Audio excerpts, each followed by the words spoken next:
الله من الشيطان الرجيم. بسم الله الرحمن الرحيم. وقال نسوة في المدينة امرأة العزيز تراود فتاها عن نفسه قد شغفها حبا إنا لنراها في ضلال مبين. فلما سمعت بمكرهن أرسلت إليهن وأعتدت لهن متكئا وآتت كل واحدة منهن سكينا وقالت اخرج عليهن. فلما رأينه أكبرنه وقطعن أيديهن وقلن حاش لله ما هذا بشرا إن هذا إلا ملك كريم.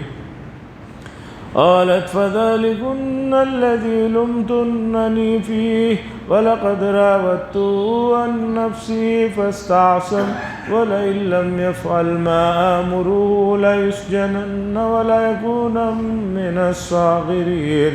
قال رب السجن أحب إلي مما يدعونني إليه وإلا تصرف عني كيدهن أصب إليهن وأكن من الجاهلين. فاستجاب له ربه فصرف عنه كيدهن إنه هو السميع العليم. ثم بدا لهم من بعد ما رأوا الآيات ليسجننه حتى حين. حضرات، گزشتہ مجلس میں یوسف علیہ السلام کا واقعہ یہاں تک میں نے سنایا تھا کہ انہوں نے کہا یا اللہ، یہ عورتیں جس برائی کی طرف مجھے دعوت دے رہی ہیں اس سے بہتر ہے کہ میں قید خانے میں رہوں۔ پھر اللہ نے ان کی دعا سنی، ان کو قید خانے میں ڈال دیا گیا۔ یوسف علیہ السلام وہاں رہے، ان کے پاس دو لوگ آئے، نوجوان جو بادشاہ کے دربار کے لوگ تھے۔ انہوں نے ایک خواب پوچھا، انہوں نے اس کی تعبیر دی۔ یہاں تک واقعہ سنایا، ترجمہ قرآن کی ان آیتوں کا باقی تھا، ترجمہ سنی۔ وقال نسوۃ، اور شہر کی عورتیں کہنے لگی کہ عزیز مصر کی بیوی اپنے غلام کے اوپر فریفتہ ہو گئی ہے، اسے محبت نے اندھا کر ڈالا ہے۔ انا لنراها فی ضلال مبین، ہم تو اسے کھلی ہوئی گمراہی سمجھتے ہیں۔ یہ واقعہ میں سنا چکا ہوں، ترجمہ کر رہا ہوں۔ پس جب اس نے سنا، یعنی عزیز مصر کی بیوی نے سنا عورتوں کی مکر والی باتوں کو، تو اس نے بھیجا ان لوگوں کی، ان عورتوں کی طرف بلاوا بھیجا اور ان کو اپنے گھر میں دعوت دیا اور ان کے لیے تکیہ وغیرہ سجایا گیا اور ہر ایک کے ہاتھ میں چاقو کو دیا گیا اور کہا یوسف علیہ السلام سے کہ باہر آؤ۔ پس جب ان عورتوں نے ان کو دیکھا تو انہوں نے مبہوت ہو گئے اور اپنے ہاتھوں کو کاٹ ڈالا اور کہنے لگی عورتیں حاشا للہ، اللہ کی پناہ، یہ کوئی انسان نہیں بلکہ ایک بہت ہی نہیں ہے مگر یہ ایک بزرگ فرشتہ ہے۔ حسن سے مبہوت ہو گئے۔ قالت، تو عزیز مصر کی بیوی کہنے لگی یہ ہے وہ چیز جس پر تم لوگ مجھے ملامت کر رہے تھے کہ میں اس پر فریفتہ ہو گئی۔ تحقیق کے بات یہ ہے کہ میں اپنے نفس کے لیے اسے ورغلایا، لیکن فاستعصم، یوسف علیہ السلام بچے رہے۔ اگر انہوں نے میری بات نہیں سنی تو میں ان کو قید خانے میں ڈلوا دوں گی اور ان کو جو ہے ذلیل کر کے رکھ دوں گی۔ قال رب السجن، حضرت یوسف علیہ السلام نے کہا اے میرے رب، میرے لیے یہ جس کی چیز کی طرف دعوت دے رہے ہیں اس سے قید خانہ پسند ہے۔ اگر میں قید خانے میں نہیں گیا تو یہ لوگ جو ہے مجھے اپنی طرف اس کام میں ملوث کر لیں گے اور میں بھی جاہلوں میں سے ہو جاؤں گا۔ اللہ نے ان کی دعا کو قبول کی اور ان کے مکر و فریب سے عورتوں کے ان کی حفاظت فرمائی۔ بے شک وہ سننے والے ہیں، جاننے والے۔ درمیان میں اللہ کی صفات بتائے گئی کہ وہ سننے والی ذات ہے، جاننے والی ذات ہے۔ اس سے مسئلہ سمجھ میں آیا کہ آدمی کو کچھ بھی مسئلہ ہو اللہ کو سنانا چاہیے، اللہ کو سنانا چاہیے۔ بہت پہلے کی بات ہے، ایک صاحب سے ملاقات ہوئی، وہ ایک دینی کام میں لگے ہوئے ہیں۔ میں نے کہا کہ بھئی آپ جس کام میں ہیں وہاں بڑا کام ہے، بہت سارے مرتبہ نئی صورتحال پیش آتی ہے، آپ کیا کرتے؟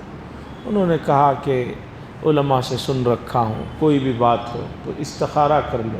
میں استخارہ کر لیتا ہوں۔ میں کیا کرتا ہوں؟ استخارہ کر لیتا ہوں۔ اچانک کوئی بات پیش آ گئی جس میں آپ کے پاس وقت نہیں ہے۔ ایک بات ہے کہ جس میں آپ کے پاس وقت ہے 10 دن 20 دن سوچنے، ایک بات ہے کہ بھئی ابھی فوراً آپ کو فیصلہ کرنا ہے، تو بھی حدیث میں دعا بتائی گئی، اللہم خر لی واختر لی۔ اچانک کوئی فیصلہ کرنا ہے تو آپ اللہم خر لی واختر لی یہ دعا پڑھیے، اس کے بعد فیصلہ کیجئے۔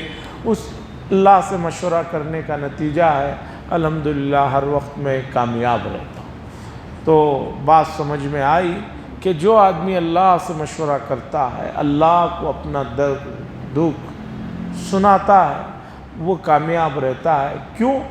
دوسرے لوگ کبھی سنیں کبھی نہ سنیں، کبھی ان تک بات پہنچے نہ پہنچے، لیکن اللہ کی ذات ایسی ہے، وہ السمیع العلیم، وہ بہت زیادہ سننے والی ہے اور جانتی بھی ہے۔ اب بندے نے جو سنایا تو اس کے لیے کیا بہتر ہے وہ کرنا بھی جانتی ہے۔ حضرت شیخ الحدیث مولانا زکریا صاحب قدس سرہ نے اپنی کتاب آپ بیتی میں ایک واقعہ نقل کیا ہے۔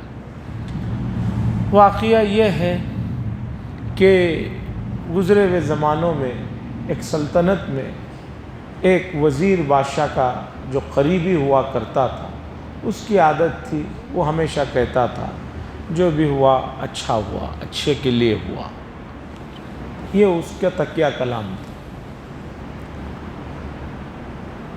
تو ایسا ہوا کہ ایک مرتبہ بادشاہ کوئی چیز کاٹ رہے تھے، کچھ کر رہے تھے جس سے ان کی انگلی کٹ گئی۔ تو اس وزیر کی عادت تھی، اس نے کہا اللہ جو بھی کرتے ہیں اچھے کے لیے کرتے ہیں، کوئی خیر مقدر ہوگا جو انگلی پر بلا ٹل گئی۔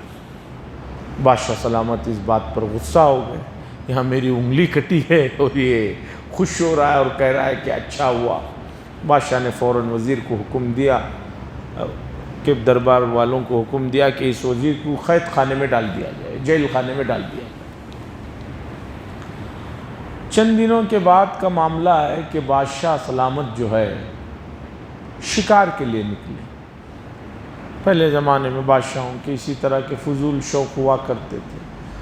ابھی بھی بہت سارے لوگوں کو شکار کا شوق ہے، لیکن حکومت نے بڑے سخت قوانین بنائے ہیں کہ جنگل میں کن کا شکار کرنا درست نہیں، اور اب پہلے جیسا معاملہ نہیں رہا۔ جگہ جگہ جنگلوں کے اندر کیمرے لگا دیے گئے ہیں، آپ جو ہی پار کریں گے کچھ کریں گے پتہ چل جاتا ہے، لیکن کرنے والے کرتے ہیں۔ بعض لوگوں کو مچھلیاں پکڑنے کا شوق ہے، بعض کو شکار کا شوق۔ تو بادشاہ سلامت شکار کو نکلے، جنگل میں اپنے پورے لو لشکر کے ساتھ نکلے، تو کسی کا شکار کرتے کرتے یہ آگے ان کا گھوڑا نکل گیا۔ چونکہ بادشاہ کے پاس تو اچھا والا گھوڑا ہوتا ہے، وہ بہت تیز بھاگتا چلا گیا۔ یہ بھی شکار کے شوق میں جو ہے بہت آگے چلے گئے۔ باقی کے جو ان کے ساتھ باڈی گارڈ دوسرے لوگ تھے وہ پیچھے رہ گئے۔ پھر ان کے شکار میں آگے چلے گئے، آگے شکار تو ملا نہیں، جنگل کے لوگوں نے ان کو پکڑ لیا۔ اس جنگل کے جو جنگلی جانور تھے، جنگلی لوگ تھے، انہوں نے پکڑ لیا۔ انہوں نے پکڑا اور پکڑ کے جو ہے اپنے یہاں لے کر گئے، اپنے بڑے کے پاس لے کر گئے کہ یہ جنگل میں جو ہے اس طرح۔ اس نے کہا کہ بھئی میں بادشاہ ہوں، یہ ہوں، ان کی زبان ان کی سمجھ میں نہیں آتی، جنگل کے ننگے لوگوں کو اس کی زبان سمجھ میں نہیں۔ یہاں تک کہ یہ بادشاہ نے کہا کہ طے ہو گیا کہ مجھے جو ہے قربانی کرنا ہے، ان کے بت کے سامنے میری قربانی کرنا، مجھے باندھ کے رکھا گیا۔ پھر کچھ ناچ گانا ہوا، اس کے بعد مجھے قربانی کرنے کے لیے میری گردن اڑانے کے لیے بت کے سامنے لایا گیا۔ تو ان کے ایک بڑے آدمی نے آ کر مجھے نیچے سے اوپر تک میرا حلیہ دیکھا، میرے ہاتھوں کو، کانوں کو، ناکوں کو سرچ کیا، تو دیکھا میری ایک انگلی کٹی ہوئی تھی۔ ان کے مذہبی آدمی نے کہا بھئی اس آدمی کی قربانی ہو سکتی نہیں، یہ تو انگلی کٹا ہوا ہے، اس لیے اسے چھوڑ دو،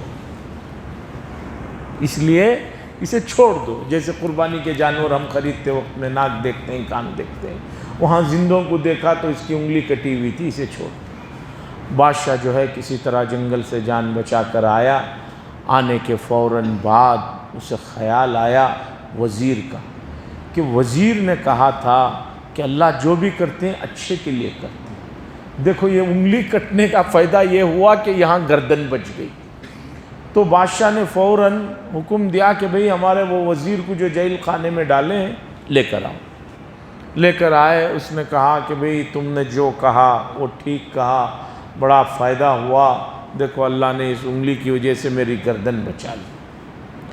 اب بادشاہ نے کہا میرے لیے تو یہ انگلی کا کٹنا تم نے کہا اللہ نے اچھا کیا اور اس کا نتیجہ بھی سمجھ میں آیا، لیکن تم جو اتنے دن جیل میں رہے اس میں کیا فائدہ رہا، مجھے وہ سمجھ میں نہیں آیا۔ وزیر نے کہا بادشاہ سلامت، سب سے زیادہ آپ کے قریب میں ہی رہتا ہوں، اگر آپ مجھے جیل میں نہ ڈالے ہوئے ہوتے تو اس شکار میں آپ کے پیچھے ہوتا تو میں بھی پکڑا جاتا، آپ تو انگلی کی وجہ سے چھٹ گئے تو میری گردن نہ چھٹتی، مجھے قتل دیا جاتا، تو اس لیے میں جو جیل میں رہا اس میں بھی اللہ کا کچھ مسئلہ ہے۔ خلاصہ یہ ہے، بتانا چاہتا ہوں کہ آدمی اپنی طرف سے محنت کرے، کوشش کرے، اس کے بعد اگر بات ویسی نہیں ہوتی ہے تو مایوس ہونا اور جو ہے ہمت ہار کے اللہ سے بدظن ہو کر بیٹھ جانا، یہ اللہ اسے پسند نہیں کرتا۔ بہت سارے لوگ اللہ سے جو ہے ناراض ہو جاتے ہیں، مایوس ہو جاتے ہیں، بعض تو کلمات بھی کہہ دیتے ہیں۔ مجھے ایسے کئی لوگوں سے ملاقات ہوتی رہتی ہے، پوچھتے رہتا ہوں بھئی کیا بات ہوئی، نمازوں کو نہیں آ رہے، کیا بات ہوئی، تمہارا حلیہ وغیرہ بگڑ گیا ہے؟ تو وہ کہتے ہیں کیا فائدہ ہوا حضرت، اتنے دن میں پہلی صف میں نمازیں پڑھا، کچھ بھی میرا مسئلہ ہی نہیں حل ہوا۔ بھائی اگر تم نمازیں، تلاوت وغیرہ اپنے مسائل کو حل کروانے کی نیت سے بطور رشوت کے کر رہے ہو تو یہ اللہ کو ضرورت نہیں ہے، اس کی اللہ کو ضرورت نہیں ہے۔ آپ اللہ کے بندے ہیں، آپ کو اللہ نے آنکھ، ناک، ہر چیز عطا کی ہے، فری میں ہوا دے رہے ہیں، فری میں صحت میں رکھے ہیں، تو آپ کے اوپر اللہ کے بڑے احسانات ہیں، ان کے بدلے میں آپ جتنی عبادت کر رہے ہیں وہ کچھ بھی نہیں ہے۔ سعودی عرب کا وہ قصہ میں نے سنایا تھا کرونا سے پہلے، یہ بات کا واقعہ ہے۔ ایک سعودی 3-4 دن تک وینٹیلیٹر پر تھے، جس میں سانس کی تکلیف ہوتی ہے، آکسیجن رکھا گیا تھا۔ جب وہ ڈسچارج ہوئے تو ان کو جو بل دی گئی تو وہ کئی لاکھ ریال تھی۔ وہ آدمی سعودی بل کو دیکھ کر رونے لگا۔ ہسپتال والوں نے کہا شاید بڑے میاں زیادہ بل کو دیکھ کر رو رہے ہیں، تو کہا کہ بھی اگر آپ کے پاس پیسے نہیں ہیں تو کوئی بات نہیں، ہم کچھ اس کا جو ہے بندوبست کریں گے، کم کریں گے۔ تو سعودی عرب کے بوڑھے آدمی نے کہا مجھے پیسے، یہ بل زیادہ ہے یہ دیکھ کر نہیں رو رہا ہوں، میں اس وجہ سے رو رہا ہوں کہ 3 دن تم لوگوں نے جو مجھے سانس پہنچائی ہے اور سانس کے لیے جو انتظامات کیے اس کے لیے اتنے لاکھ ریال، یعنی انڈیا کے کئی لاکھ ریال بل آئی ہے۔ میں یہ سوچ کر رو رہا ہوں کہ گزشتہ 90 سال سے اللہ بغیر کسی معاوضے کے سانس کو داخل کر رہے ہیں، سانس کو نکال رہے ہیں، اس کا اگر اللہ پوچھ لے 1 سال کی بھی سانس لینے دینے کا تم نے کیا ہمارے بندگی کی، کیا جواب دوں گا، یہ سوچ کر رو رہا ہوں۔ باقی میرے لیے بل کوئی بڑی چیز نہیں۔ تو امید نہ ہو، انہ هو السمیع العلیم، وہ سننے والی ذات ہے، اسے سناتے رہے، اللہ سن رہے ہیں، علیم جاننے والے ہیں، اس لیے کب اس کا بدلہ دینا ہے، کب کیا کرنا ہے اللہ کو معلوم۔ ثم بدا لهم، اللہ فرماتے ہیں پھر جب لوگوں کو معلوم ہو گیا کہ بھئی یوسف علیہ السلام صحیح ہیں، تو لیکن چرچے بڑھ رہے ہیں، تو بادشاہ اور وہ عزیز مصر نے مناسب سمجھا کہ ان کو ایک مدت کے لیے جو ہے جیل میں رکھ دیا جائے تاکہ میٹر کلوز ہو جائے۔ ودخل معه السجن فتیان۔ یہ قصہ بھی سنا چکا ہوں کہ جب حضرت یوسف علیہ السلام جیل میں تھے، وہاں دو نوجوان آئے، ان میں سے ایک نے کہا کہ میں نے دیکھا کہ میں انگور کو نچوڑ رہا ہوں، دوسرے نے کہا کہ میں دیکھتا ہوں خواب میں کہ میرے سر پر روٹی رکھی ہوئی ہے اور اس سے پرندے کھا رہے ہیں، آپ اس کی جو ہے تعویل اور اس کی تعبیر بتائیے۔ اِنَّا نَرَاكَ مِنَ الْمُحْسِنِينَ، ہم آپ کو جو ہے بہت ہی محسنین میں سے دیکھتے ہیں۔ حضرت یوسف علیہ السلام نے کہا لا یأتیکما طعام ترزقان الا نبأتکما بتأویلہ قبل ان یأتیکما۔ حضرت یوسف علیہ السلام نے کہا تمہیں جو کھانا اس جیل میں دیا جاتا ہے وہ کھانا دیا جانے سے پہلے ہی میں اس کی تعبیر بتا دوں گا، وہ کھانا آنے سے پہلے ہی تعبیر بتا دوں گا۔ ذالکما مما علمنی ربی، یہ وہ چیز ہے جو علم اللہ نے مجھے رب نے عطا کیا ہے، یہ اس کا حصہ ہے۔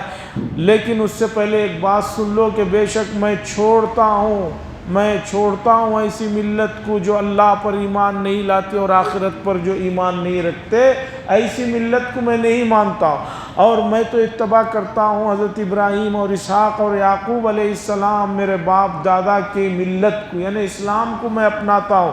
ما کان لنا ان نشرک باللہ من شیء، نہیں ہے میں کسی بھی چیز میں اللہ کے ساتھ شریک نہیں ٹھہراتا ہوں، یہ اللہ کا فضل ہے جو توحید اس نے ہمیں عطا کی ہے اور لوگوں کو بھی عطا کی ہے، لیکن اکثر لوگ ہیں کہ اس کا شکر ادا نہیں کرتے۔ توحید کی انہوں نے تعلیم دی تھی، اسے انہوں نے ان کو پہلے تعبیر بتانے سے پہلے جیل میں توحید کا سبق سنا۔ یا صاحب السجن، اے میرے جیل کے ساتھیوں مجھے بتاؤ بہت سے خدا بہتر ہیں یا ایک خدا بہتر ہے جس کی تمام چیزوں پر جو ہے گرفت ہے، جو تمام چیزوں کو چھائے ہوئے؟ ما تعبدون من دون، جس چیزوں کو تم اللہ کے علاوہ جس کی تم عبادت کرتے ہو نہیں ہے وہ مگر کچھ نام ہیں جن کو تم نے رکھا ہے اور تمہارے ماں باپ نے رکھا ہے، اللہ نے اس پر کوئی دلیل نازل نہیں کی کہ ان کی عبادت کرو۔ ان الحکم الا للہ، حکم تو صرف اللہ کا ہے۔ امر اللہ تعبدوا الا ایاہ، اللہ نے حکم دیا کہ نہ عبادت کی جائے مگر صرف اسی کی جائے۔ ذالک الدین القیم، یہ سیدھا دین ہے، لیکن اکثر لوگ ہیں کہ اسے نہیں جانتے۔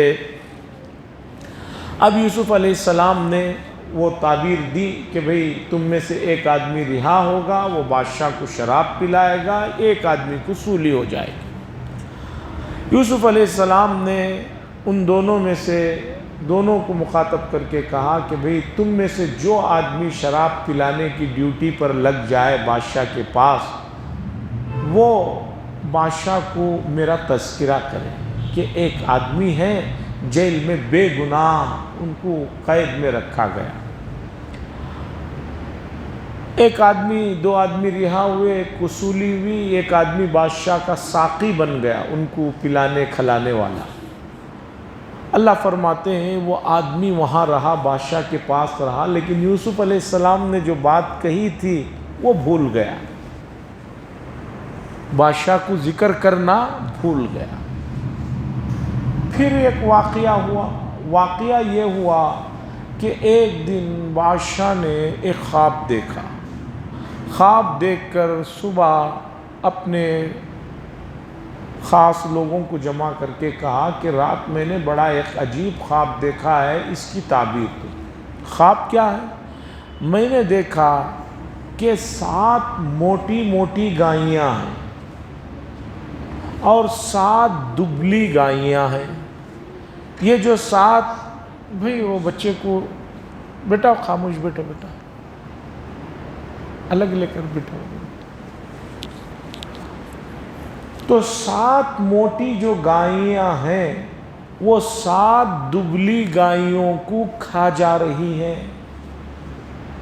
خواب میں دیکھتا ہے بادشاہ کہ 7 موٹی گائیں 7 دبلی گائیوں کو کھا گئی، اور اس نے دیکھا کہ 7 بالیاں ہیں، وہ سرسبز و شاداب جیسے گیہوں کی بالیاں ہوتی ہیں، دھان کی بالیاں، اور 7 سوکھی ہیں۔ 7 بالیاں سرسبز ہیں اور 7 سوکھی ہیں۔ یہ خواب بادشاہ نے دیکھا اور اس نے کہا اے درباریو مجھے اس کی تعبیر دو اگر تم اسے جانتے۔ درباریوں میں تو کوئی خواب کے علم کو جاننے والا نہیں تھا۔ درباریوں نے کہا اضغاث و احلام، بادشاہ سلامت یہ تو کوئی خواب نہیں ہے، بس کچھ پریشان کن خیالات ہیں اور کچھ نہیں ہے، اور ہمیں اس کا علم بھی نہیں ہے۔ یہ قرآن نے واقعہ ذکر کیا۔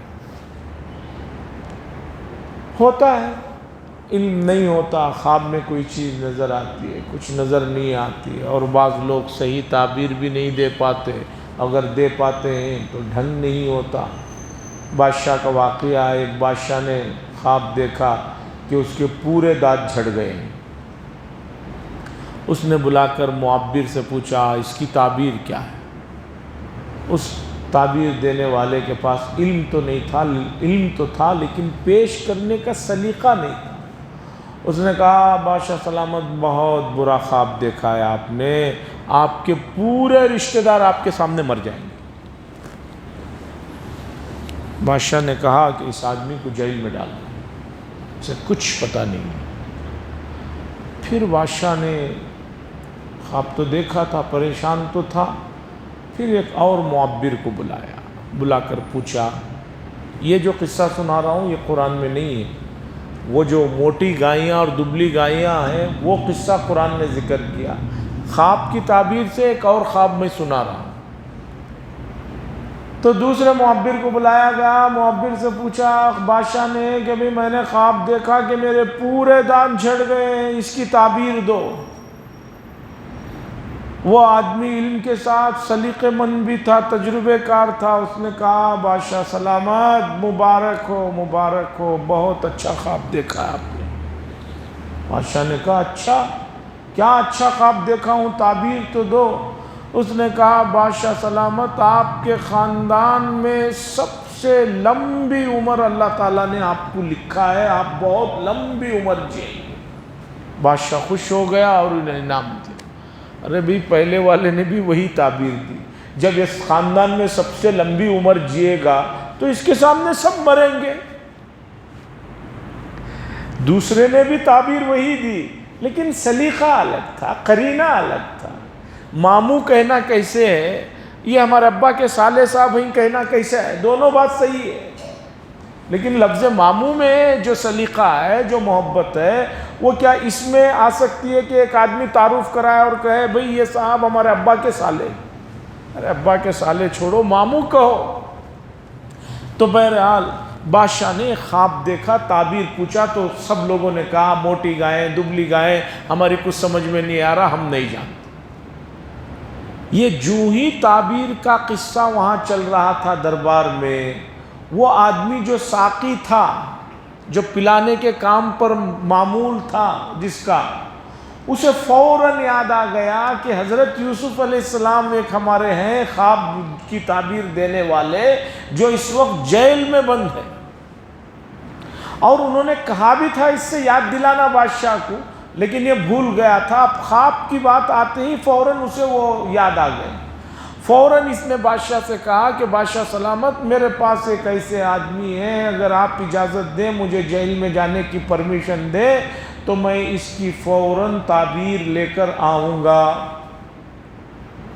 فوراً بادشاہ نے اجازت دی۔ یہ آدمی ساقی جسے انہوں نے پہلے تعبیر دی تھی یوسف علیہ السلام، وہ آیا جیل میں، آ کر کہا اے یوسف آپ ہمیشہ سچ بولتے ہیں اور آپ کو خواب کی تعبیر کا علم بھی ہے، بادشاہ نے خواب دیکھا ہے، میں اس کی تعبیر پوچھنا چاہتا ہوں اور میں بھول گیا، مجھے معاف فرمائیے۔ یہ سب گفتگو کی۔ انہوں نے پوچھا یوسف علیہ السلام نے کہ بھئی کیا خواب؟ اس نے کہا کہ بادشاہ نے خواب دیکھا ہے 7 موٹی گائیاں ہیں جو 7 دبلی گائیاں ہیں، اور 7 دبلے گائیاں موٹی گائیوں کو کھا رہے ہیں، اور سرسبز و شاداب بالیاں بھی ہیں اور کچھ خشک بھی ہیں، اس کی کیا تعبیر؟ یوسف علیہ السلام نے کہا کہ دیکھو اس کی تعبیر یہ ہے کہ اب سے 7 سال تک موسم ٹھیک رہے گا، بارشیں وقت پر ہوں گی، اناج خوب اگے گا، لیکن ان 7 سالوں کے بعد 7 سال ایسے آئیں گے جس میں قحط پڑ جائے گا، جس میں بارشیں نہیں ہوں گی۔ جب بارشیں نہیں ہوں گی تو کوئی پیداوار نہیں ہوگی۔ اب ان آنے والے 7 سالوں میں روزی کا انتظام کرنا ہے، تو یہ جو 7 سالوں میں فصل اگے گی، اس فصل کو تھوڑا استعمال کریں، باقی تھوڑا ذخیرہ کر کے رکھیں۔ گیہوں کی جو بالیاں ہوں گی اس سے پوری گیہوں نہ نکالیں، جتنی ضرورت کھانے کی ہے اتنی نکال لیں اور باقی کی حفاظت سے رکھیں، تاکہ آنے والے جو 7 سال ہیں ان 7 سالوں میں، ان 7 سالوں میں جمع کیا ہوا ذخیرہ جو ہے کام آئے۔ یہ اشارہ ہے، موٹی گائیاں یعنی 7 سال سرسبز و شاداب رہیں گے، دبلی گائیاں یعنی 7 سال قحط رہے گا۔ یہ جو دبلی گائیاں موٹی گائیوں کو کھا رہی تھی، اس میں اشارہ ہے کہ اس میں ذخیرہ کیا ہوا اناج ان 7 سالوں میں کھایا جائے گا۔ اور یوسف علیہ السلام نے کہا کہ ان 7 سالوں میں جو قحط کے ہوں گے، اناج کھانے کے بعد تھوڑا سا اناج برقرار رکھو، اس لیے کہ اس کے بعد 1 سال خوب بارش ہوگی تو پھر اس گیہوں کو ڈالو گے تو اس کی پیداوار ہوگی اور خوب جو ہے فروٹ اناج وغیرہ سب ہوں گے، اسے نچوڑا جائے گا۔ یہ تعبیر دی اور طریقہ بھی بتایا۔ یہ آدمی بھاگ کر گیا بادشاہ کے پاس، جا کر کہا کہ دیکھیے اس کی یہ تعبیر ہے اور اس طرح کی بات۔ بادشاہ سن کر بہت خوش ہوئے اور کہا کہ بھئی اتنا بڑا آدمی، اتنا ذہین آدمی، اتنا علم والا آدمی ہماری جیل میں بند ہے، جاؤ اسے بلا کر لے کر آؤ۔ رہائی، ان کے لیے رہائی ہے، جاؤ لے کر آؤ۔ ان کا دوست جو جیل میں ملا تھا وہ بھاگ کر آیا، آ کر یوسف علیہ السلام سے کہا کہ بادشاہ نے آپ کو رہائی کا حکم دیا ہے اور بادشاہ آپ کو بلا رہے ہیں، ملنا چاہتے ہیں۔ یوسف علیہ السلام نے کہا میں جیل سے اس وقت تک نہیں نکلوں گا جب تک ان عورتوں کے بارے میں تحقیق نہ کر لی جائے جنہوں نے مجھ پر الزام لگایا تھا، میری عصمت دری پر جنہوں نے الزام لگایا تھا، ان کے حال احوال معلوم کریں کہ اس میں کون سچا ہے کون جھوٹا ہے۔ جب تک نہیں معلوم کریں گے میں تب تک جیل سے باہر نہیں۔ وہ آدمی جا کر بادشاہ سلامت کو سنایا کہ یوسف علیہ السلام یہ کہہ رہے ہیں کہ پہلے وہ حال احوال جانے جائیں پھر میں باہر آؤں۔ بادشاہ نے عورتوں کو بلایا، قال ما خطبکن اذ راوتن یوسف عن نفسہ، بلا کر پوچھا یوسف کا واقعہ کیا ہے وہ بتائیے۔ تو سب عورتیں جنہوں نے ان پر الزامات لگائے تھے انہوں نے کہا سچ بات تو یہ ہے کہ ہم غلطی پر ہیں، وہ پاک دامن ہیں، ان کی کوئی غلطی نہیں، کچھ نہیں، ہم اس بات کی گواہی دیتے ہیں اور معافی بھی مانگتے ہیں، توبہ بھی کرتے ہیں۔ پوری تحقیق ہو گئی، سر سے الزام دھل گیا۔ پھر وہ آیا، آ کر کہا کہ بادشاہ سلامت نے سب تحقیقات کر لیے ہیں، آپ پر سے الزامات ختم ہو گئے ہیں، اب آپ کو بلا رہے ہیں، آپ چلے آئیے۔ یوسف علیہ السلام نے کہا اب میں باہر آؤں۔ پھر یوسف علیہ السلام جیل سے نکلتے ہیں اور بادشاہ کے دربار میں پہنچتے۔ یہاں تک واقعہ ذہن میں رکھیے، پھر آگے کا واقعہ سنانے میں ربط رہے گا۔ اب ترجمہ سنیے۔ یا صاحب السجن، اے میرے جیل کے ساتھیوں، تم میں سے بہرحال ایک وہ بادشاہ کو شراب پلائے گا اور دوسرا اسے پھانسی دے دی جائے گی اور پرندے اس کے سر کو کھائیں گے۔ یہ بات لکھ دی گئی ہے جس کے بارے میں تم نے سوال کیا۔ وقال للذی ظن انہ ناج منہ اذکرنی عند ربی، اور وقال کہا یوسف علیہ السلام نے اس شخص سے کہ جو نجات پانے والے تھا کہ تمہارے بادشاہ کے سامنے میرا ذکر کرو۔ فانساہ الشیطان، شیطان نے اس آدمی کو بھلا دیا اپنے بادشاہ کے سامنے ذکر کرنے کا، فلبث فی السجن بضع سنین، پس یوسف علیہ السلام چند سال جیل میں رہے۔ وقال الملک، اور بادشاہ نے کہا میں نے دیکھا 7 موٹی گائیاں ہیں جن کو 7 دبلی گائیاں کھا رہے ہیں، اور 7 جو ہے بالیاں ہیں جو سرسبز ہیں، اور 7 سوکے ہیں۔ اے میرے مشیر کارو، مجھے بتاؤ اس خواب کو، اگر تم خواب کا علم رکھتے ہو، خواب کی تعبیر دینا جانتے ہو۔